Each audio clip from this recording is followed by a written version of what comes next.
Hi అండి. Actually నేను ఈ వీడియో చేయాలని చెప్పి అసలు అనుకోలేదు.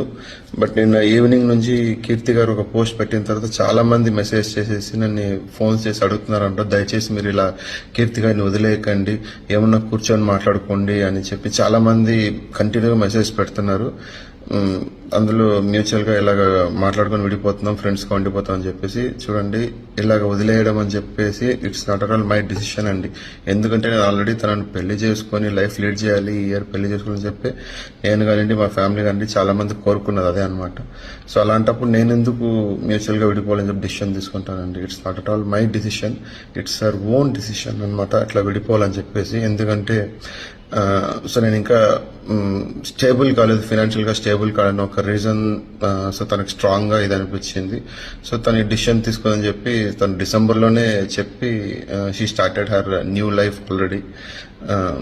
Let it be no issue, because తనకు తన లైఫ్ లో డిసిషన్ తీసుకోవడం రైట్స్ ఉంటది.